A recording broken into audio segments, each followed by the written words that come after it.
Bonjour tout le monde et bienvenue à ce Café Infini avec Sab, moi Sab, à Paris, ou bien pas si loin.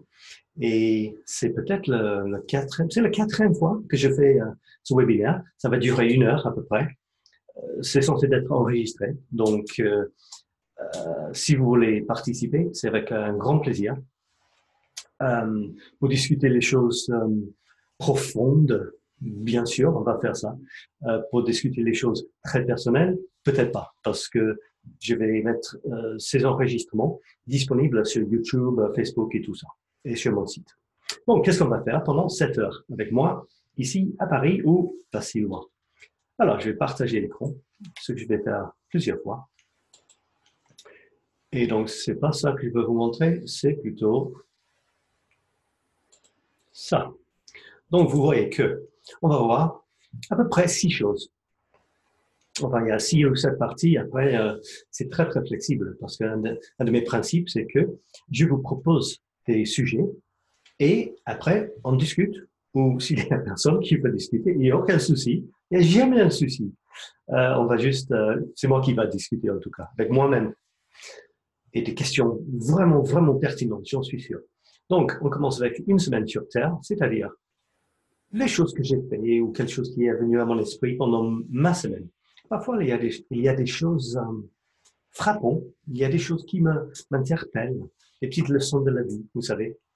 Ce n'est pas une mauvaise idée pour vous aussi, si vous êtes en train de vivre votre vie, il y a un truc qui arrive, bah, notez-le, parce que pour moi, par exemple, j'oublie normalement, mais quand je le fais, c'est super, parce que il y a souvent les petites leçons de la vie, ou les choses, les anecdotes, les choses qui font rire. Et ça vaut beaucoup, hein. C'est intéressant pour les autres aussi. Parce que apprendre, c'est une chose.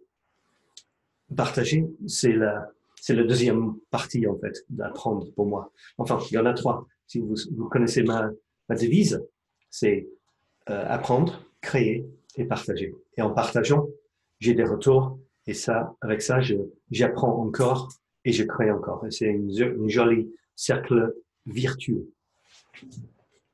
Donc, je vais parler de ma semaine, mais très très vite, hein. Une métaphore parisienne. Je suis en train d'écrire un livre qui va regarder la vie à travers les métaphores de Paris, les métaphores que j'ai imaginées à Paris, et je partage ça chaque semaine avec vous. Donc, ça m'aide à progresser avec mon livre, et sont assez sympas, mes métaphores quand même.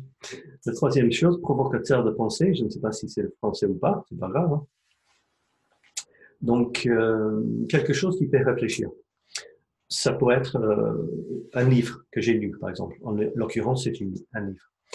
Une sélection créative, je partage certaines de mes créations cette semaine, et parce que mes créations sont plutôt à la fois artistiques, j'espère, et parfois philosophiques, je réfléchis sur les choses, ça peut stimuler la conversation aussi.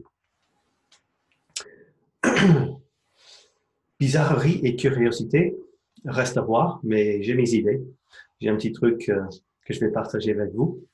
Et questions et réponses, ça c'est un peu faux, numéro 6, parce qu'on peut faire ça à n'importe quel moment. Enfin, je vais proposer un sujet, après vous pouvez partager, participer, etc.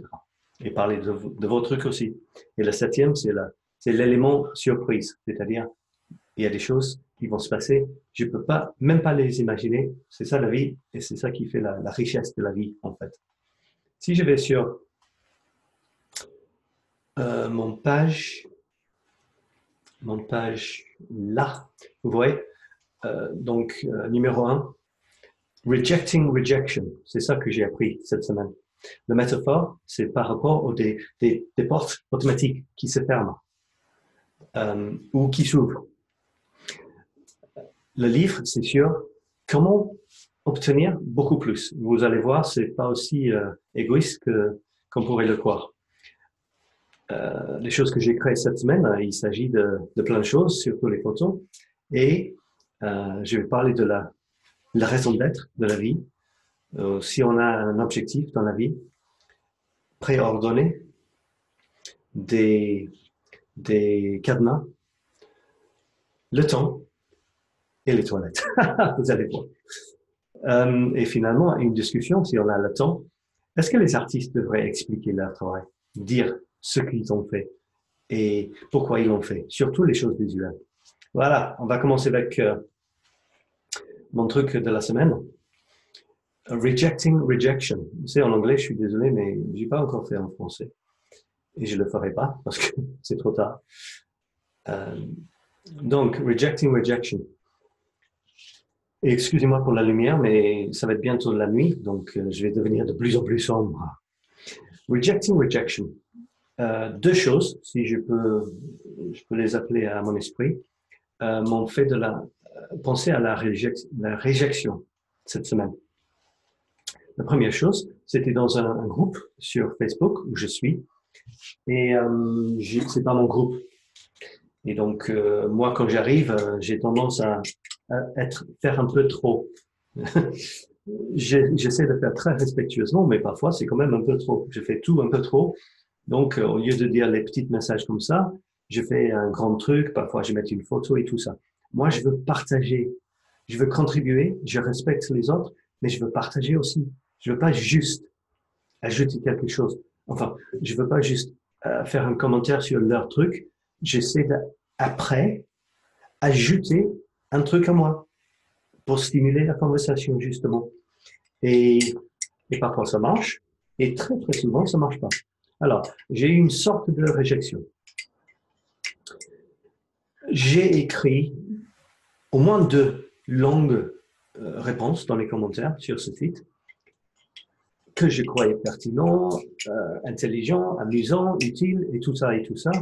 Et j'ai eu 0 réponse, mais 0. Et le danger, enfin la tendance, le danger, c'est de croire que j'ai été rejeté et de prendre ça comme une sorte d'attaque personnelle. Personne ne m'a attaqué, c'est juste qu'ils ne m'ont pas répondu. Et vous voyez ce que je veux dire. C'est tentant de dire personne ne m'aime, ce que je fais c'est nul et tout ça. Peut-être c'est vrai, mais le truc c'est que faut pas se noyer dans cette idée-là. Cette idée faux ou pas faux que vous êtes nul et que personne ne vous aime. Il faut voir les choses autrement, c'est ça que je veux dire. En tout cas, c'est pas vrai. 99,99% du temps, c'est pas ça. Vous avez inventé ça. Vous avez inventé. Personne ne m'aime, je suis nul.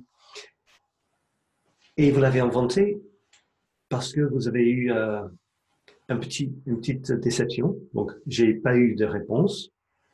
Pourtant, j'avais mis pas mal de moi dedans. Et donc, je me sentais mal. Et j'ai commencé à chercher les raisons pour ça. Et j'en ai trouvé. Personne ne m'aime et je suis nul. Soit l'un, soit l'autre, soit les deux, et sans doute, il y en a d'autres. Mais c'est inventé, c'est pas vrai.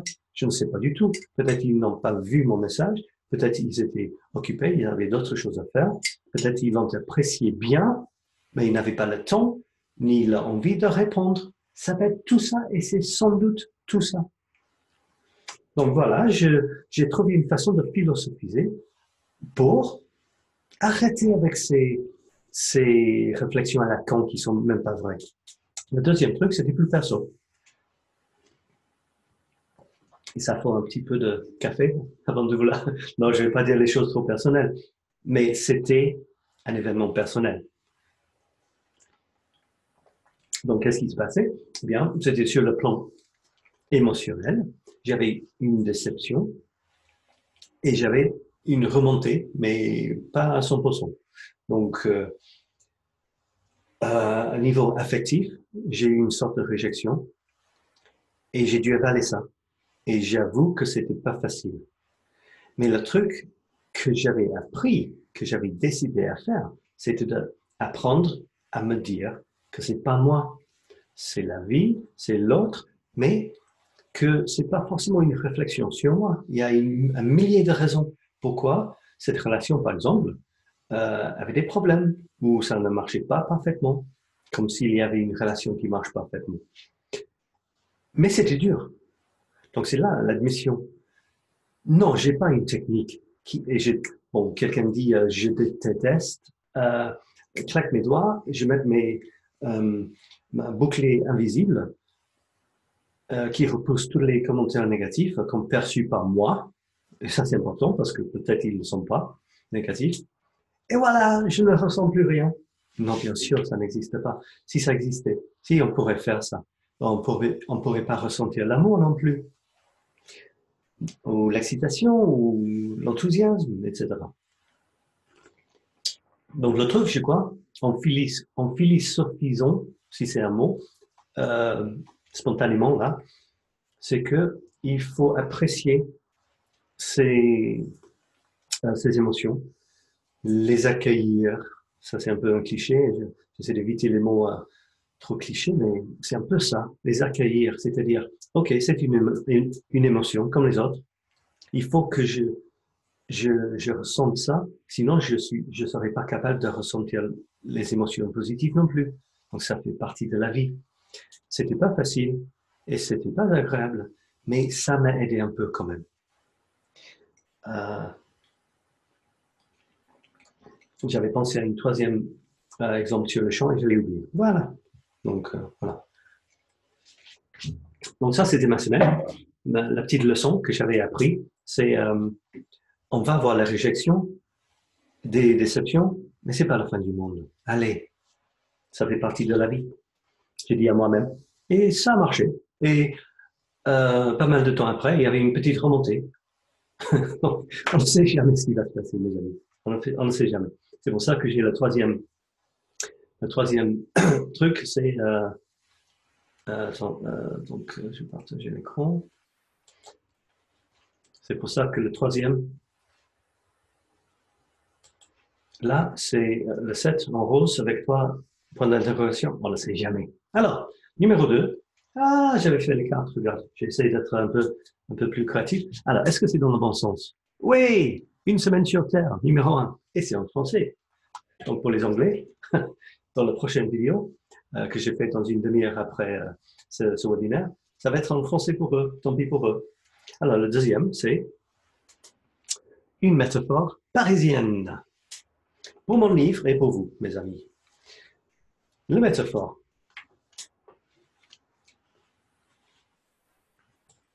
Et comme vous voyez là, a Paris metaphor, those damn metro doors, ces sacrées portes de métro.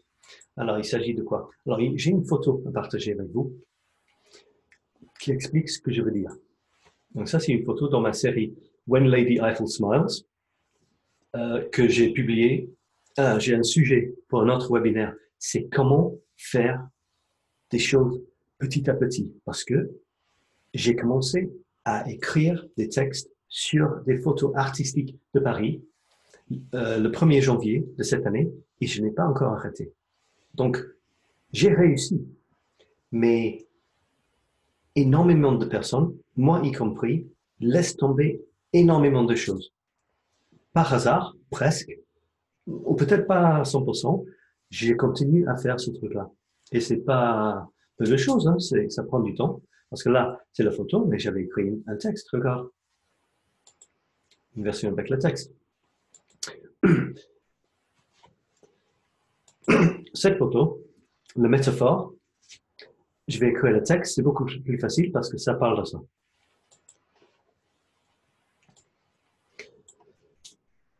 Et je vais le traduire parce que c'est en anglais.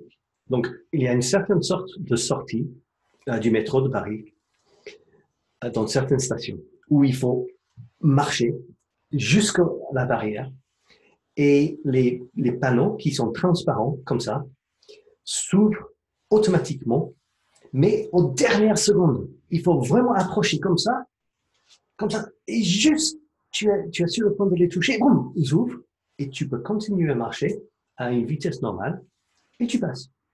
Et t'imagines, ça fait peur. Alors, je continue. Il y a toujours la possibilité que ces portes automatiques vont se coincer. C'est possible. Hein? Et si tu as foncé trop vite, bah, tu vas heurter contre ces trucs, ça pourrait faire mal, et surtout, tu vas avoir l'air d'un vrai con. Alors, l'autre possibilité, c'est que tu les approches tout doucement, tu approches, ils s'ouvrent et tu passes. Mais là aussi, tu auras l'air d'une lâche, d'un peureux, quoi. Donc, qu'est-ce qu'on fait? Eh bien, tu peux faire les deux, hein, mais c'est une sorte de jeu. Si tu passes par ce genre de barrière souvent, tu peux faire une sorte de jeu. À quel point tu peux foncer à une vitesse normale, comme si ces barrières n'étaient pas là. Et c'est hyper difficile, parce qu'il y a toujours une sorte de sentiment de panique dans la poitrine, au cas où il ne s'ouvre pas. Donc, il faut vraiment avoir beaucoup de courage et tu tiens bien ton sac ou tes croissants et tu fonces à une vitesse normale. Le défi, c'est de ne pas ralentir quand tu approches. Parce que si tu ne ralentis pas et ils s'ouvrent normalement, comme prévu, tu ne vas pas les toucher. C'est dernière seconde, mais tu ne vas pas les toucher. Alors, est-ce qu'il y a une métaphore pour la vie là-dedans? Bien sûr, c'est pour ça que je le dis. C'est quoi la métaphore? La métaphore, c'est que on peut inventer les métaphores. Moi, j'ai pas la monopolie sur les métaphores, mais j'avais imaginé que dans la vie, il y a plein de choses, c'est pas sûr que quelque chose va se passer. Mais si tu n'y vas pas avec confiance, bah, tu vas jamais arriver. Ou bien tu vas avoir l'air timide, un peu bête, peureux, et tu vas pas profiter pleinement de la vie. C'est comme si tu approchais ces barrières tout doucement. Et parfois, tu as même trop peur d'aller jusqu'à ces barrières au cas où ils se coincent. Il y a d'autres personnes, ils n'y pensent même pas. Ils foncent, ils savent que ça ouvre, ça s'ouvre. S'ils ont peur que ça ne s'ouvrira pas, ils s'en foutent, ils foncent, ils mènent leur vie. Ce n'est pas une barrière pour eux. Il y en a d'autres, comme moi, parfois. Justement, c'est un jeu pour moi, parce que j'ai cette peur-là. J'ai la peur qu'ils ne vont pas s'ouvrir. Et j'ai toujours ce petit, comment dire, clenchement de poitrine, je ne sais pas comment dire. Je fonce, mais je fais comme ça quand même. Et ça s'ouvre normalement et je passe. Dans la vie, il faut, si on veut avancer, bah, il faut foncer. Il faut avoir confiance que certaines choses vont se passer. Normalement, tout va aller bien. Ces portes-là, ces barrières sont faites pour s'ouvrir. Aux dernières secondes, oui, bien sûr, parce qu'il ne veut pas que tout le monde passe. Et il ferme tout de suite après. Mais tu ne sais pas. Tu ne peux pas savoir si vraiment ils vont s'ouvrir ou pas. Et donc, dans la vie, tu ne sais pas ce qui va se passer. On ne peut pas lire l'avenir. Comment on peut prédire ce qui va se passer? C'est ça la vie. Et si on pourrait prédire ce qui va se passer dans la vie? Quelle horreur! Ce ne serait pas la peine. Ça ne servirait à rien de vivre si on pourrait savoir ce qui va se passer demain, après-demain et tous les jours jusqu'à la fin de nos vies. Ça ne servirait à absolument rien. On est fait pour attendre les changements. On a inventé un système qui s'appelle le temps pour nous aider à placer ces changements ou à les repérer. Donc, ça, par exemple, ça c'est là, et maintenant c'est là. Donc, c'est deux positions différentes. Comment les distinguer? Cette position venait avant celle-là, ou celle avant celle-là? Donc, on dit, bah, ça c'était là à, je sais pas, 5h10, et c'était là à 5h10 et 3 secondes. Donc, ça nous aide à repérer les changements. Mais en fait, on n'a pas d'avenir. On ne peut pas savoir, heureusement. Donc, ce qu'on peut dire, c'est que il faut foncer. Normalement, tout va aller bien. On peut inventer énormément de peurs. Et on le fait. On est les spécialistes dans l'invention des peurs imaginaires. Quelqu'un célèbre a dit, j'ai eu beaucoup de problèmes dans ma vie et la plupart de ces problèmes-là ne se sont pas arrivés. On imagine énormément de choses parce qu'on n'a rien d'autre à faire dans nos vies. Mais si on passait nos moments présents, ça c'est une de mes thèmes principaux dans la vie. Si on passait nos moments présents à faire des trucs sympas, agréables, soi-disant utiles à nos yeux ou utiles pour les autres, on ne penserait même pas à l'avenir. Ça, c'est notre sujet. Donc, ma petite métaphore pour aujourd'hui, c'est les barrières où il faut foncer avec confiance vers l'avenir, vers l'autre côté de la barrière, même si on a un peu peur que ça ne va pas s'ouvrir. Et presque toujours, ça s'ouvre. Great, super. Alors, on est à, quoi, 25 minutes déjà? Que le temps passe quand on s'amuse bien. Maintenant, on va regarder. Donc, provocateur de pensée. Et qu'est-ce que j'avais imaginé pour ça? J'avais imaginé un livre que je suis en train de lire. C'est un très bon livre. Je n'ai pas fini, mais je comprends bien de quoi il s'agit. C'est basé sur l'idée, une expression anglaise qui s'appelle, attends, je ne me vois plus, je vais juste vérifier que je suis toujours en existence. Je suis là, voilà. Oui, je pense que je ne partage pas l'écran là. Oui, c'est bon. Ok, c'est moi. C'est basé sur un livre, une expression de quelqu'un qui fonce. Il sait ce qu'il, excuse-moi, je dis il sait ce qu'il veut et il fonce. Il le veut, il va le chercher. En anglais, ça s'appelle a go-getter. Ça veut dire tu vas et tu prends ou tu obtiens. Et c'est assez classique. On a des milliers de stages dans le marketing, les ventes, dans la vie, définir des objectifs, comment réussir. Et la réussite, normalement, c'est symbolisé par l'obtention, l'acquisition des biens, de l'argent ou je ne sais pas quoi d'autre. Normalement, c'est ça. Et l'idée, c'est toujours basé sur moi. Moi, je vais être heureux quand j'ai ça. Donc, tu vas chercher ça, tu reviens avec, comme un chien, dans la bouche. Tu as ton paquet d'argent ou tu as la nouvelle voiture parce que tu es allé le chercher. Même si tu devais l'arracher des mains de quelqu'un d'autre, peu importe. Tu es ce genre de personne. Tu sais ce que tu veux, tu y vas. Cette expression, c'est go get. Et la personne, c'est un go-getter, un aller-chercheur, un aller-preneur, on peut dire. Ce livre tourne cette expression sur sa tête et ça s'appelle en anglais The Go-Giver. The Go-Giver, je vais vous montrer en français.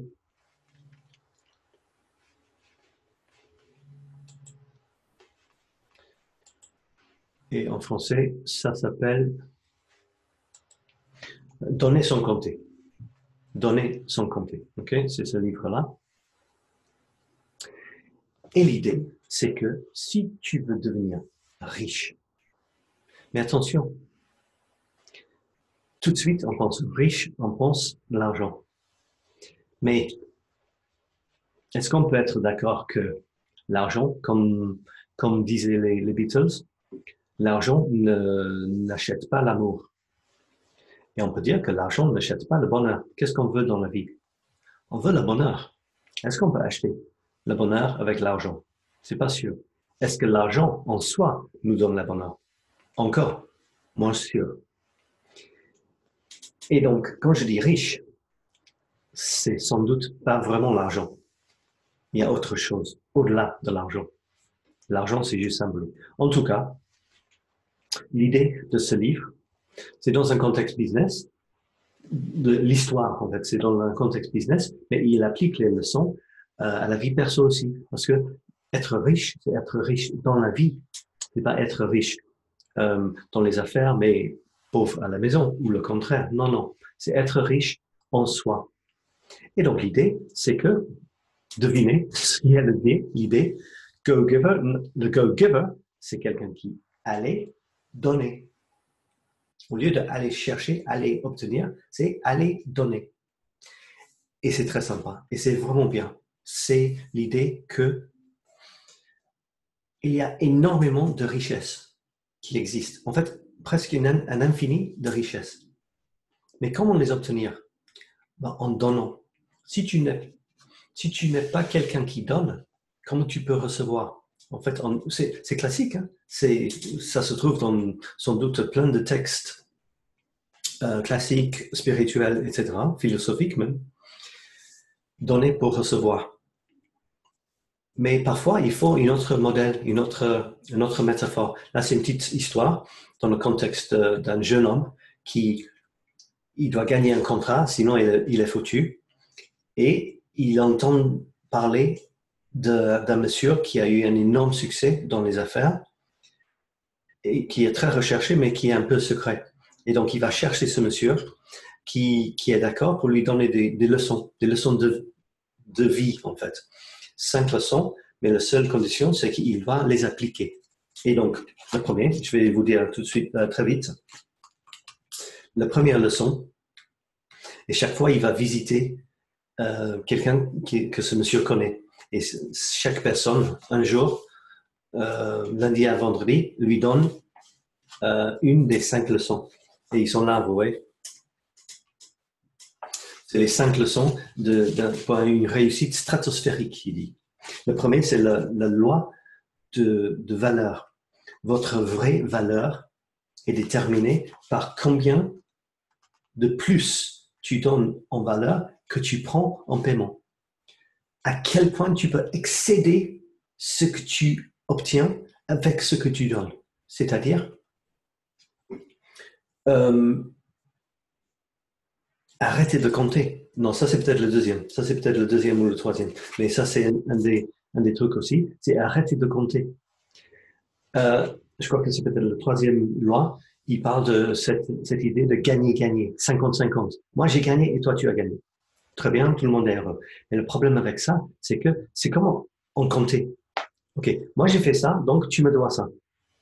Et quand tu arrives au même niveau, on est quitte. On est équivalent.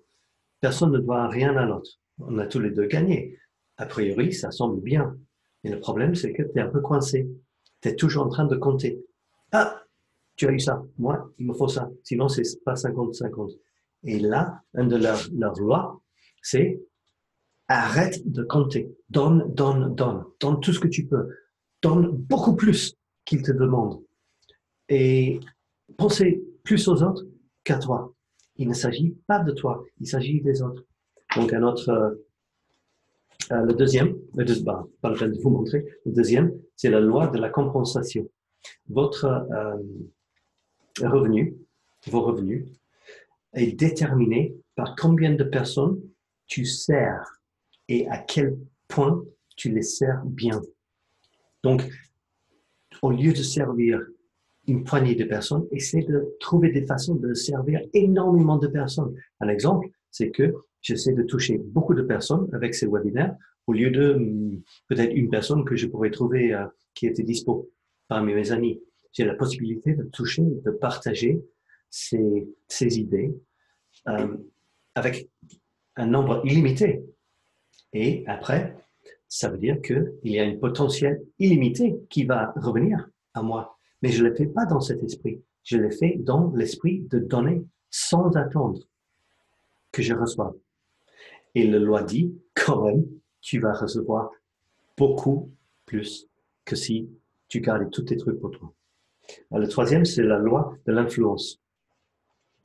Votre influence est déterminée par à quel point tu mets les intérêts des autres devant les tiens. Il a donné un exemple, le monsieur qui est très sage. Il a dit, il a vécu avec sa femme pendant 50 ans. Et en fait, il dit que le bien et le bonheur de ma femme est plus important que ma bonheur. Et le petit apprenti, il a une petite objection où il pose des questions que nous poserons. Donc, il les pose à nos places. En disant, oui, mais tu t'effaces. Ta vie, c'est juste servir à elle. Ça va être nul. Il dit, oui, mais non, parce que en fait, c'est réciproque. Elle est concernée par mon bonheur plus que la sienne. Et donc, en fait, avec cette attitude, et il n'a pas demandé non plus, il n'a pas demandé que ça soit le cas, c'est naturel. Si tu montres que les autres comptent pour toi, même presque plus que pour toi, ils vont commencer, comme par magie, d'avoir la même idée. Essayez. Un truc important avec ce livre, c'est que dans le livre, et je crois que ce serait bien si les lecteurs le faisons ici aussi,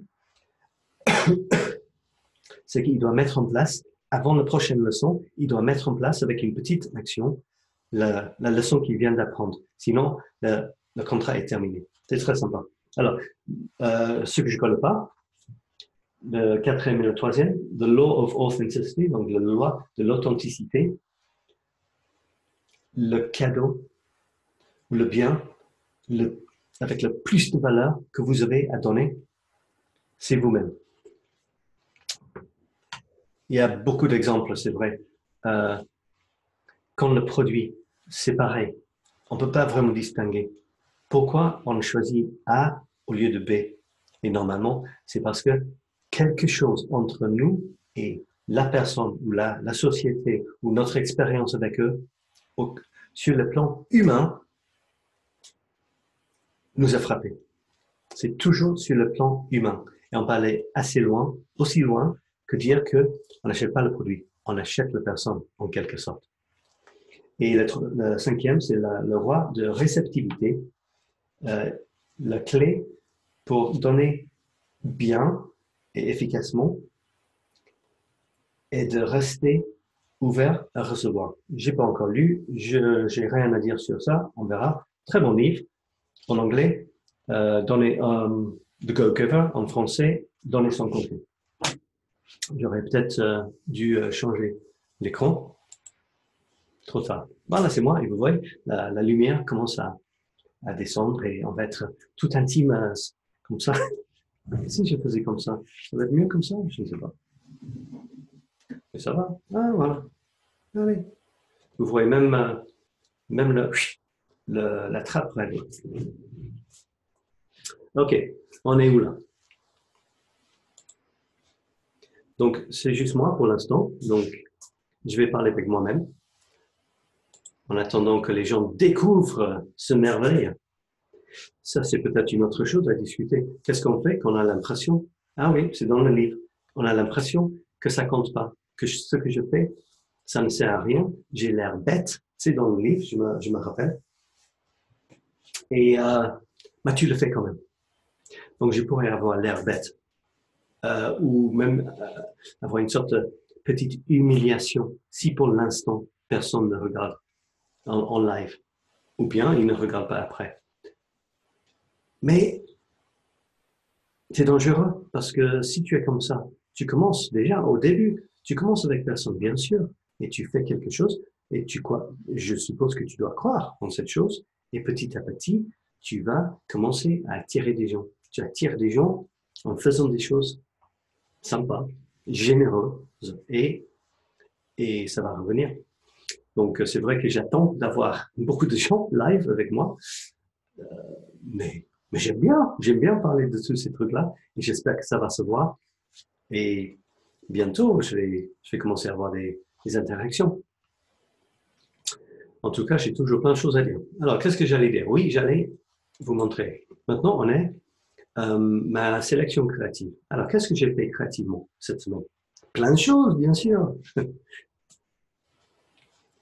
Juste pour vous dire que j'ai 2 pages Instagram pour mon projet artistique pour cette année et peut-être pour les 18 années à venir. Et oui, c'est un projet fou, mais je vis au jour le jour. Sinon, ça pourrait être trop. Donc, dans ma tête, j'ai juste à faire la création pour demain ou pour aujourd'hui. C'est la seule chose que j'ai à faire. Je le fais chaque jour. C'est un plaisir. Je commence. Tout de suite, je suis dedans. C'est fait assez vite et je publie. Et je suis à numéro 315. Et donc, ça veut dire que j'ai 50 à faire et j'aurais fait une année de ces créations. Et pour l'instant, j'ai pas eu beaucoup de retours, mais c'est une sorte de corps d'œuvre, je sais pas si on dit ça, mais c'est quelque chose qui est en train de grandir. J'ai quand même fait 315 de ces trucs. Il y a une photo artistique, il y a un texte qui est réfléchi quand même. Donc, il y a ça, et ça c'est Instagram Paris Set Me Free. Et l'autre, j'ai fait des memes, des mêmes Internet, on peut dire, où je vais mettre les mêmes photos, histoire de recycler en quelque sorte mes photos. En anglais, on peut dire repurpose, trouver une autre façon de les utiliser. Et purpose, c'est un mot intéressant, la raison d'être ou utilisation. On va voir ça. OK, et ça s'appelle Meme Streets of Paris. Meme Streets of Paris. Voilà, voilà. Je vais maintenant vous montrer ce que j'ai fait cette semaine. J'espère que vous voyez ça.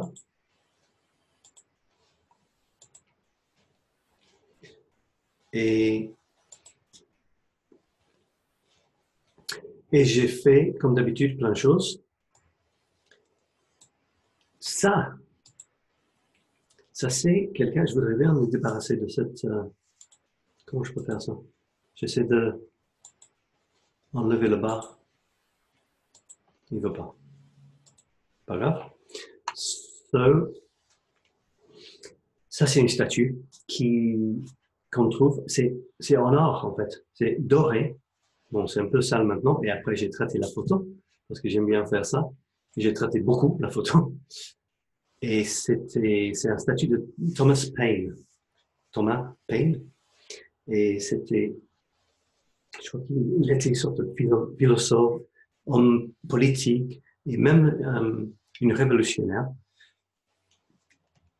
Il est né en 1737 et il est mort 1809. Ça se trouve dans le parc Montsouris. Et il disait qu'il était un citoyen du monde. Et c'est vraiment un des premiers libres penseurs. C'est-à-dire, il pensait pour lui-même, il voulait que les gens pensent pour eux-mêmes. Et il était en quelque sorte contre les systèmes de gouvernement qui nous empêchaient d'être libres. Il y avait quelques citations de lui que j'apprécie beaucoup, comme, vous savez, en anglais, je traduis le monde est mon pays. Toute l'humanité sont mes frères. Et ma religion, c'est de faire du bien. J'aime beaucoup ça. Il y en avait 2 ou 3 autres que j'aimais bien. Ce qu'on obtient trop facilement, on ne donne pas assez de valeur. Il faut travailler pour les choses et on les mérite mieux et on les apprécie mieux. Et ça, j'aime bien. We have it in our power to begin the world over again. Nous avons dans nos mains le pouvoir de recommencer le monde, de refaire le monde. Ça peut être appliqué à des gens qui croient que, à cause de leur passé, qui peut-être étaient vraiment pas bien, ils sont foutus pour toujours, y compris tous les jours qui restent de leur vie. Et lui, cette citation, j'aime bien parce que ça suggère qu'à n'importe quel moment, on peut décider, le passé, c'est le passé, ça ne sert à rien de fouiller là-dedans. J'ai un choix à partir de maintenant. Je peux continuer à passer beaucoup de temps à penser à mon passé et en faisant ça, je perds mes moments présents, ce thème-là, encore une fois, ou bien je peux utiliser ces mêmes moments présents pour faire des choses positives pour l'avenir. On ne va pas plonger trop dans la thérapie et tout ça. Et quelle est la meilleure façon d'aider des gens avec des problèmes de ce genre, mais ça fait réfléchir quand même. On retourne à mes photos. Ça, c'était les fameuses cadenas de Paris. C'est drôle parce que sur le pont des Arts, ils ont carrément enlevé toutes les barrières où on pourrait appliquer les cadenas parce qu'il y en avait plein.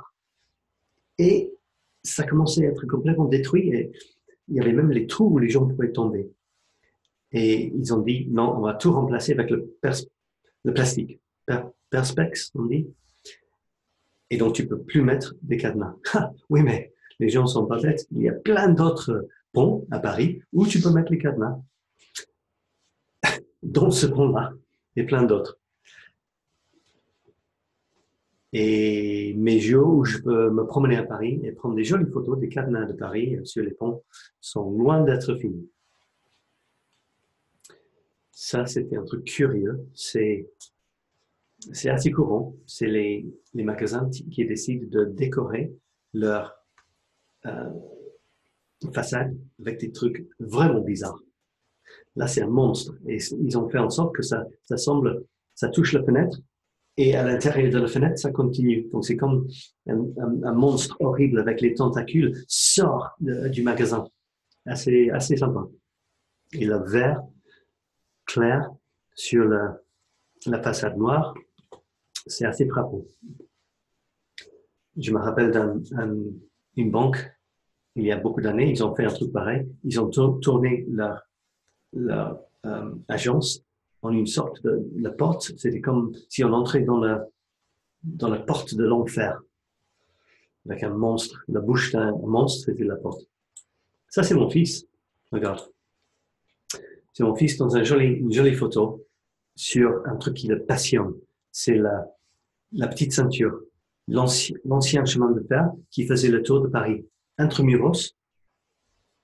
Et maintenant, c'est tombé en désuétude. On ne l'utilise plus, mais en quelques tronçons, ils ont converti, heureusement, en promenade. Pour nous, les gens qui sont passionnés par ce genre de choses. Après, je peux jouer et faire des jolies photos comme ça. Une autre fois, est-ce que j'ai parlé, qu'est-ce que j'ai... Là, j'ai parlé de... Vous pouvez le regarder, je crois que j'ai pas trop le temps de le faire, mais j'ai parlé de le voyage de la vie, pareil, longue, à... Non, je vais pas rentrer là-dedans, mais vous pouvez lire si vous voulez. Et l'image, je cherche toujours le symbolisme dans les images. Ça, c'est mon fils. Peut-être il va vers son avenir et c'est pas du tout clair, son avenir, mais il y va quand même. C'est la même histoire celle que j'ai racontée tout à l'heure. Regarde-moi ça. Ça, c'est fou, non? C'est moi, avec mes autoportraits. Et là, je soutiens avec un seul doigt cette énorme pyramide dans le Louvre. Pas mal. Et j'ai créé un grand truc dans la pyramide. Donc, je me suis bien amusé en disant que est-ce que c'est nous qui qui tient en équilibre l'univers sur le bout de notre doigt, ou est-ce que c'est Dieu qui nous tient sur un fil, comme ça, comme un poupée, un poupée. Et là, je parle est-ce que je parle de ça? Si le Dieu, oui, le problème, c'est qu'on a un problème avec Dieu. Si Dieu est tout-puissant, s'il contrôle tout, il a tout décidé, tout est préordonné.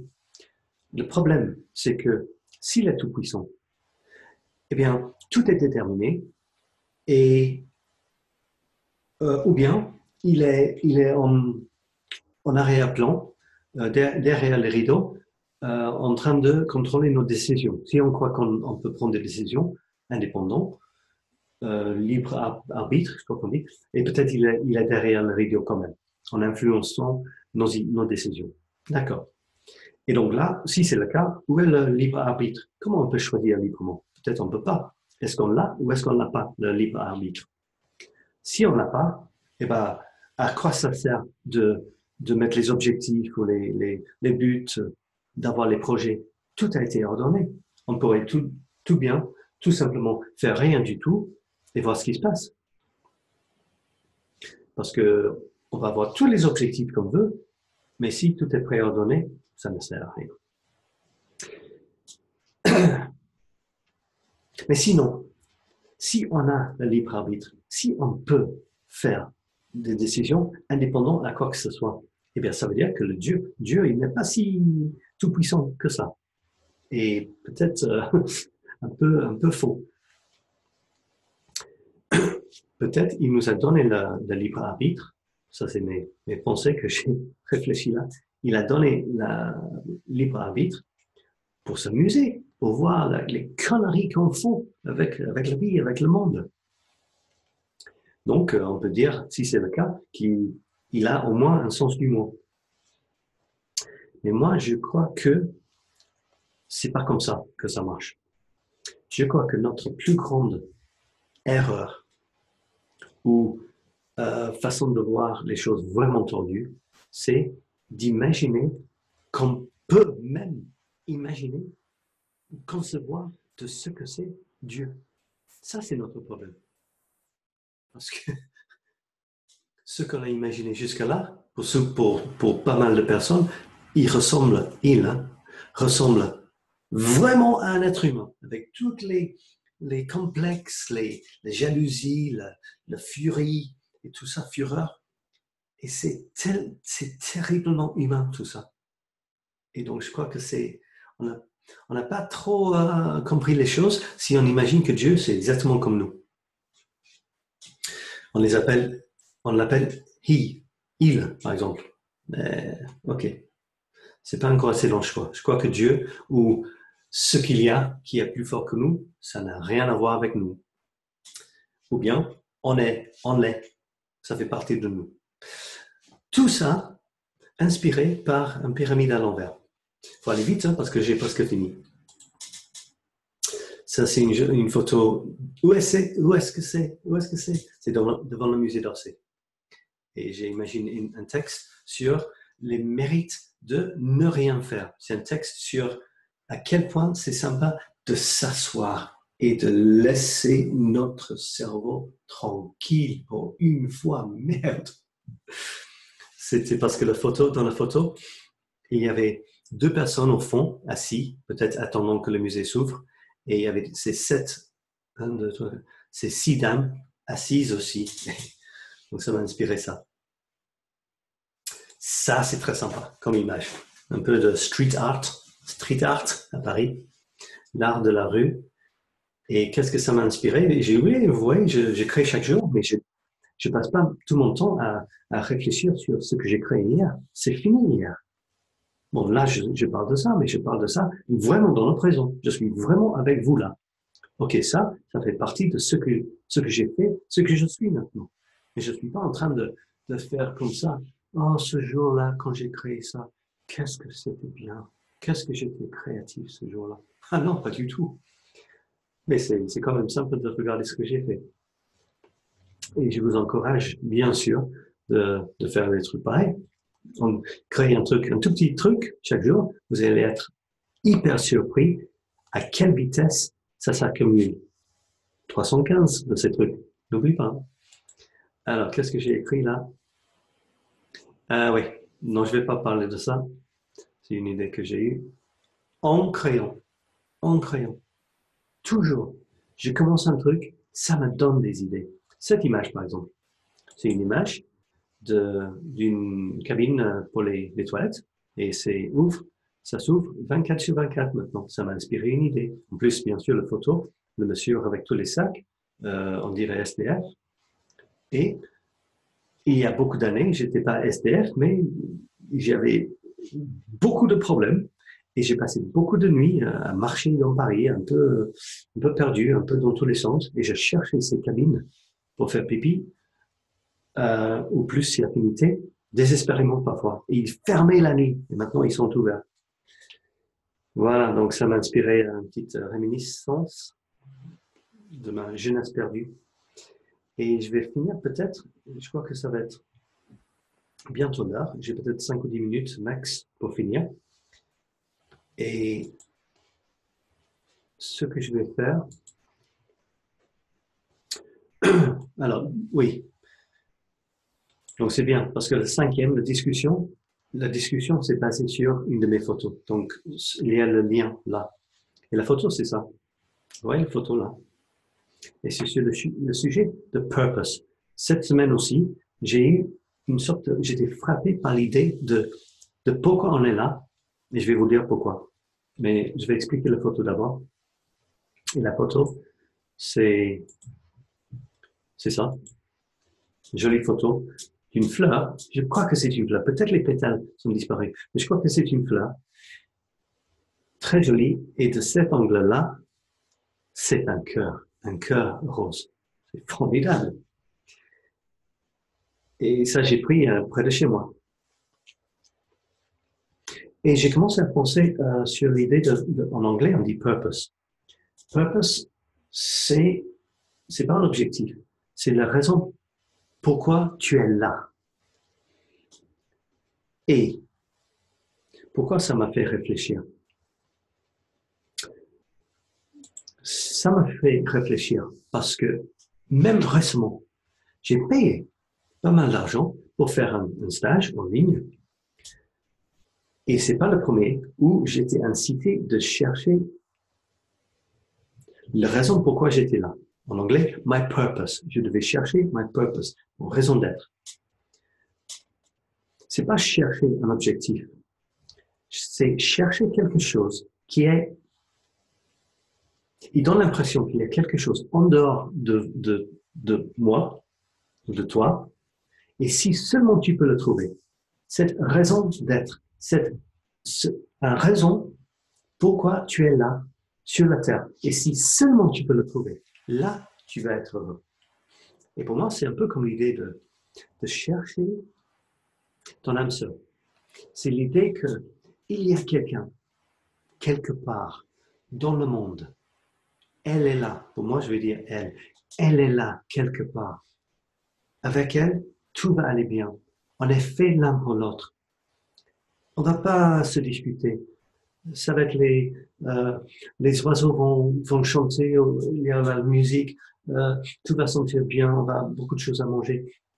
C'est la perfection. Elle est là, il faut juste la chercher. Une fois que tu l'as trouvée, ça baigne, quoi. Et purpose, cette raison d'être, c'est un peu comme ça. Il suggère que il y a une raison. Peut-être si je dis la phrase, vous êtes là pour une raison. Vous êtes là pour quelque chose. Ça, c'est une façon de dire aux gens, votre vie n'est pas sans sens. On peut comprendre pourquoi ils disent ça. Vous êtes là pour quelque chose. Donc, mais le problème, c'est que la suite logique, c'est naturellement de trouver ce que c'est. Ok, super. Et c'est quoi? Et là, c'est le début de la fin. Parce que si tu crois qu'il y a quelque chose à l'extérieur de toi, en fait, qui n'est pas déjà dedans, une jolie fille qui est parfaite pour toi, une jolie métier qui est parfaite pour toi, un joli pays qui est parfait pour toi, une jolie groupe d'amis qui est parfaite pour toi, etc. Une jolie voiture qui va être parfaite pour toi. Si vous croyez que la réponse à tes besoins, c'est à l'extérieur de toi, bah déjà, vous croyez que vous allez trouver ça? Est-ce que vous croyez que ça existe? Et donc, à mon expérience, j'aime bien l'idée, mais je ne le trouve jamais. Ni la femme de ma vie, ni la raison d'être qui va me donner tout le bonheur du monde. C'est ça?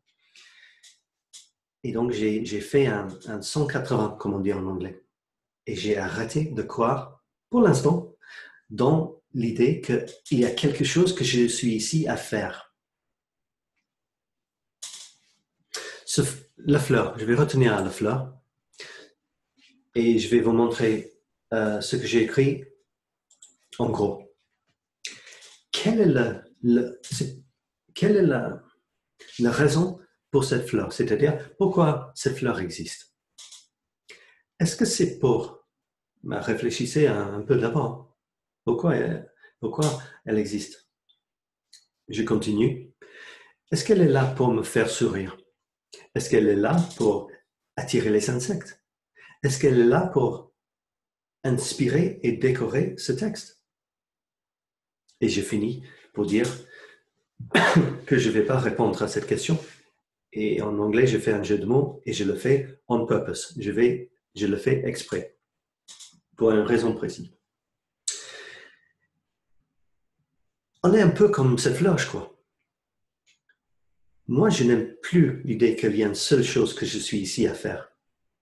Parce que si tu imagines, tu inventes en fait, mais si tu imagines que tu l'as trouvé, ok, j'ai décidé que je suis ici pour aider des femmes qui ont perdu un bébé. Donc, je vais consacrer ma vie à ça. Mais ça veut dire quoi? Ça veut dire passer 24 heures sur 7 jours par semaine sur ça? Pas possible. Donc, déjà, tu ne vas pas passer tout ton temps à faire ça. Donc, tu vas le faire à quel pourcentage de ta vie tu vas passer sur ce que tu as décidé et ce que tu es appelé à faire. Déjà, ça commence à être un peu flou. Tu vas passer quoi? 3 jours par semaine à le faire? 2 jours? 6 jours? Essaye de faire 7 jours? Et puis, comment tu vas le faire? Tu vas faire quoi? Si tu veux, je sais pas, tu vas aller voir, tu vas identifier ces personnes-là, tu vas aller les chercher, tu vas leur proposer des réunions ensemble où tu vas parler tête à tête avec elles, ou les SDF, tu vas faire quoi? Tu vas sortir tous les vendredis soirs, leur donner de la soupe à manger. Une fois que tu as identifié un truc, ben, il faut le définir. Mais est-ce que c'est tout, ta vie, ça? Tu vas vivre pour ça, vraiment? Mais si ça, c'est trop précis, peut-être tu vas dire, OK, j'ai trouvé. La raison pourquoi je suis là, c'est pour aider des gens. Oh, super. Ah, c'est beau, ça. Ah, c'est noble. Mais putain, c'est vague. Donc, c'est trop vague. Tu vas pas être satisfait. À quel point? C'est trop vague, vous voyez? Donc, qu'est-ce qu'on va faire? Ben, en fait, je crois que le problème, c'est que c'est faux. Il n'y a pas de raison aussi précis comme ça. Non, non. L'exemple avec la fleur. Cette fleur, la raison qu'elle est là, c'est en quelque sorte définie par les autres.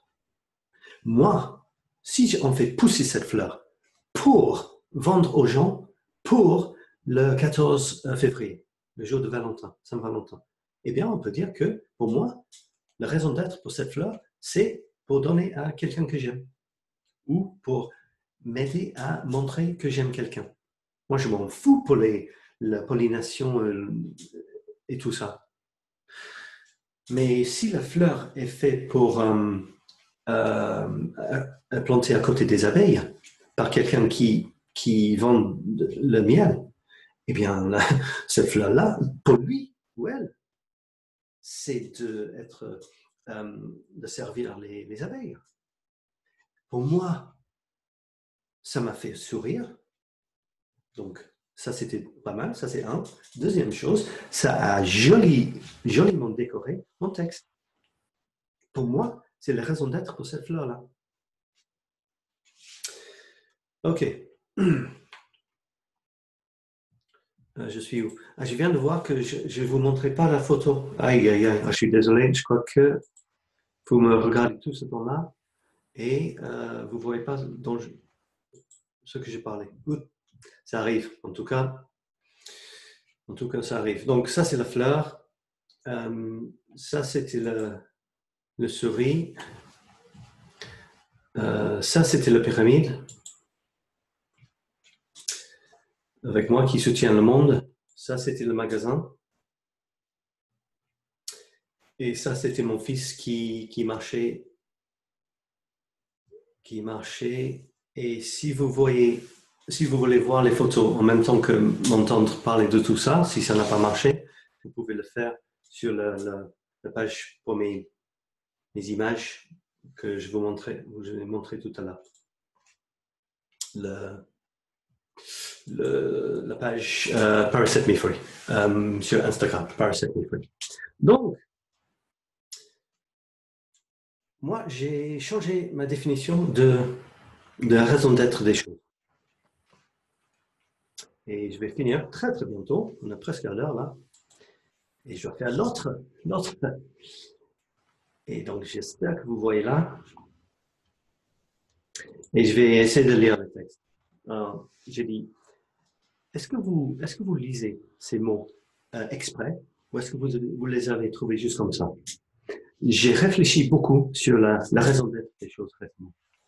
Les marketeurs sur Internet qui voudraient bien être les gourous de l'épanouissement des gens et tout ça, nous incitent à trouver notre vraie raison d'être sur la planète et dans notre vie. Et ils nous disent qu'ils peuvent nous aider, bien sûr, Et ils proposent même des paiements, des facilités de paiement pour nous aider à faire ça. Ok. Mais est-ce que cette raison d'être est vraiment un truc? C'est un peu comme si on imaginait que quelque part, on ne sait pas où, mais là-bas, quelque part, il y a quelqu'un qui est parfait pour nous, qui va compléter, pauvre petit imparfait moi, parce que l'idée que je ne suis pas parfait avant d'avoir trouvé ce truc-là, si seulement je peux les trouver. C'est un peu comme le fleur. Est-ce que cette fleur, c'est pour attirer les insectes? Est-ce que c'est pour faire sourire quelqu'un à qui je vais le donner? Ou est-ce que c'est pour être joli derrière mes textes? Peut-être, peut-être. La raison d'être pour cette fleur, et peut-être pour moi, c'est ce que je veux. C'est exactement ce que je veux. Je peux décider mon raison d'être d'un instant à l'autre, un autre. À un moment donné, la fleur, c'est pour me faire sourire ou quelqu'un d'autre. Un autre moment, c'est pour manger. Un autre moment, c'est pour sentir. Un autre moment, c'est pour décorer. Un autre moment, c'est pour aider les abeilles. Et pour nous, peut-être pour nous, notre vraie raison d'être, c'est d'apprécier ce qu'on est en train de faire en ce moment. Peut-être notre raison d'être, c'est juste de voir ce qu'il y a devant nous et d'interagir avec ça, avec passion, avec honnêteté, authenticité, et de ne pas rêver ou inventer une sorte de vraie raison d'être ailleurs qu'on ne va jamais atteindre, et donc on va toujours avoir l'impression qu'on est en échec constant. Si on voit les choses comme ça, si on imagine que notre raison d'être, ça peut changer. Si je suis devant quelqu'un qui a un problème, peut-être là, mon raison d'être, c'est de les aider. Si je suis dans le cinéma, mon raison d'être, c'est de m'amuser bien en regardant un film. Si mon raison d'être, c'est de servir des gens, c'est de les servir. Si mon raison d'être, à un moment donné, c'est d'apprécier cette gorgée de café, je devrais le faire avec beaucoup d'applications. Ok, je vais arrêter là. Désolé pour le crack, on dit, au milieu. Quand je parlais, j'ai toujours maîtrisé ça. Quand je parlais, vous me voyez, mais vous ne voyez pas les photos dont je parlais. Donc, heureusement, il n'y avait pas beaucoup de gens à souffrir ça. Je vais finir par dire que je suis Samuel, je suis coach et bien artiste, photographe, et j'écris aussi. Et je fais ces webinaires pour pouvoir pour exprimer mes idées, pour les partager et pour avoir des retours, pour créer des conversations. C'est une passion pour moi dans la vie et j'espère bien que vous avez apprécié ce webinaire si vous avez passé du temps avec moi et que vous participerez avec d'autres en live avec moi. Vous pouvez poser les questions. Mon idée que c'est complètement interactif. Je propose des sujets, j'ai des retours et ainsi de suite tout au long de cette heure. Vous pouvez me voir sur YouTube, sur Infinity Coaching. Donc ça c'est youtube.com Infinity Coaching Paris. Sinon, il y a un groupe là, c'est plutôt irrévérent, où on s'amuse un peu sur le sujet de l'idée qu'on n'est pas parfait comme on est, et on va toujours essayer de chercher d'être de mieux en mieux, bien qu'on est bien comme ça.